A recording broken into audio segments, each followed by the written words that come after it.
Once there was a woodcutter with 2 children and their stepmother. The boy's name was Hansel, and the girl's name was Gretel. They lived so poorly that sometimes there was not even anything to eat. And then one evening he lay in bed, pondering how to feed the children further. His wife advised him to have children in the forest, light a fire, give a piece of bread each and leave them there, not all 4 of them die of hunger. But the woodcutter did not agree.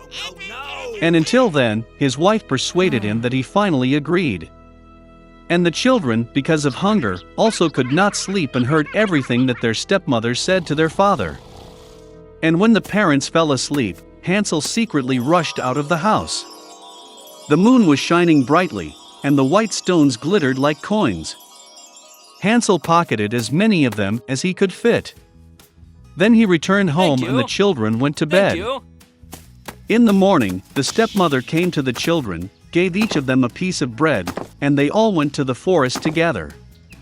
On the way, Hansel threw out white stones one by one. When they arrived at the clearing, my father began to light a fire. He ordered the children to sit near the fire and make sure that it didn't go out, while they and their stepmother would go for more firewood.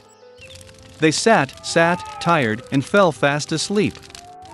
When the children woke up, it was a dark night all around. And when a full month had risen in the sky, Hansel took his sister by the hand and went, looking for the way through the pebbles, which glittered like new coins, and showed them the way.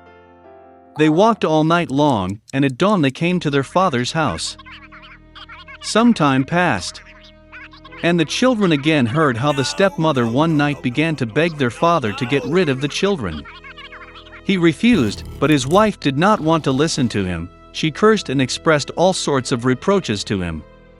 When the parents fell asleep, Hansel, like the last time, wanted to collect stones, but the stepmother locked the door and the boy could not leave the house.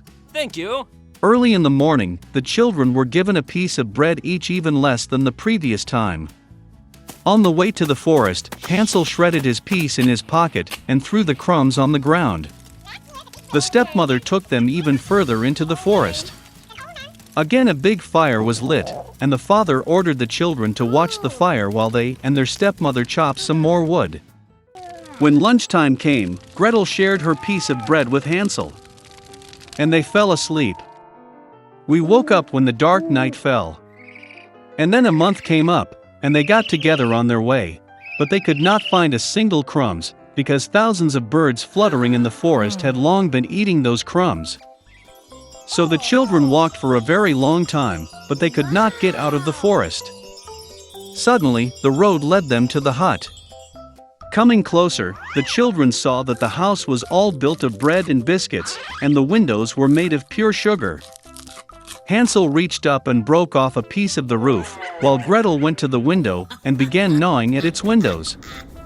And then the door in the hut opened wide, and the old woman came out, leaning on a crutch.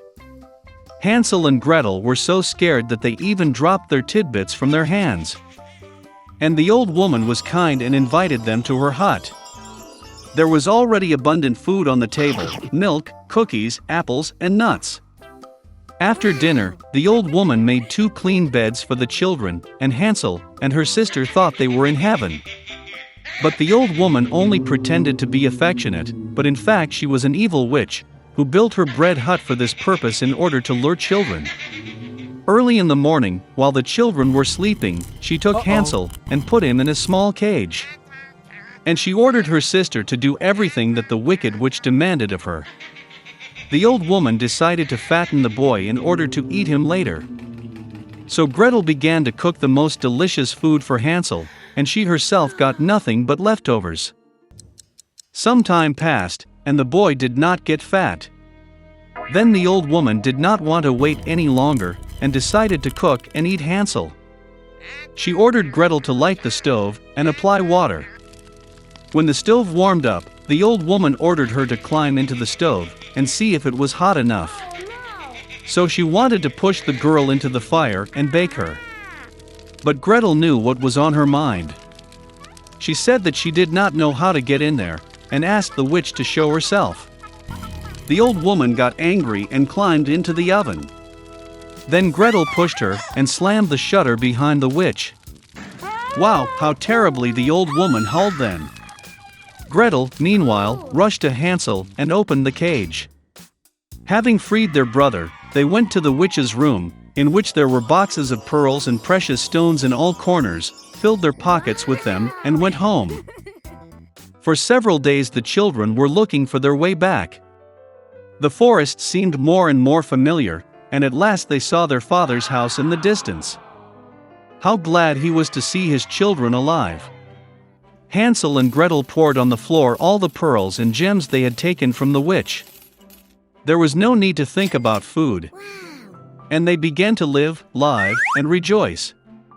And the father drove the evil stepmother out of the house. Once upon a time, there was a woman who had no children. She once went to a good witch for help. The woman said she was dreaming of a child. The sorceress gave her a seed in order to plant it in a flower pot. The woman was very happy, thanked the old woman, and went home. At home, she planted a seed, watered it, and began to wait patiently. Soon a large wonderful flower, like a tulip, grew in the pot. When its petals opened, there was a tiny girl inside. She was very small, no more than an inch. Therefore, the woman called her Thumbelina. One night, when Thumbelina was fast asleep, a huge toad climbed onto the window of the house, wet and ugly. She grabbed the sleeping girl and hurried to her swamp. The toad decided to marry her ugly son to the beautiful Thumbelina. She planted her in the middle of the river on a wide lily leaf so that the girl would not run away. In the morning Thumbelina woke up, and realized that she was not at home, but there was water around her. When the girl realized what a terrible fate awaited her, she wept bitterly. At this moment, small fish swam past. They felt sorry for Thumbelina. They gnawed at the stem of the lily, and the leaf floated with the flow with the girl. A large beetle flew past. Seeing a beautiful girl, he grabbed her and carried her to a tree, where he introduced her to his friends. They all envied her beauty, but said that Thumbelina was very ugly and could not be in their company. Under pressure from acquaintances, the beetle also decided that she was ugly, lowered the girl to the ground and said goodbye. All summer Thumbelina lived alone in the forest. She made a cradle for herself from grass and leaves. She ate on pollen and dew, basked in the sun in clear weather, and hid from the rain under a large leaf of burdock. But soon cold rains and winds came. Thumbelina did not have a winter outfit, and she began to freeze. The girl suffered from hunger and cold. And one day she was sheltered by a field mouse. They lived together gloriously. The girl helped the mouse with the housework, told her fairy tales, and in return received warm housing and food. The field mouse had a neighbor, a wealthy blind mole, who did this by counting his wealth all the time. Even being blind, the mole realized that Thumbelina was very cute and offered to marry her. But the girl was not at all happy about this. She did not like the boring mole. Once, walking along the underground passages, Thumbelina saw a wounded swallow, which almost died of the cold. All winter she took care of the sick bird and by the spring she cured her. Before the wedding, Thumbelina asked the mouse to let her go upstairs to admire the sun at last. When she climbed out of the mouse hole, she saw a swallow, which she cured. Thumbelina complained to the bird that she was being forced to marry a nasty mole and live with him deep underground. The swallow invited the girl to fly with her to warm lands, and she agreed. She quickly said goodbye to the mouse, climbed onto the swallow, and they flew away. Once in a wonderful country, Thumbelina saw a huge meadow with beautiful flowers. She chose the most beautiful flower for herself to live in. Suddenly, she saw in the flower the same little man as she, only with wings. It was the king of the elves. And an elf lived in every flower.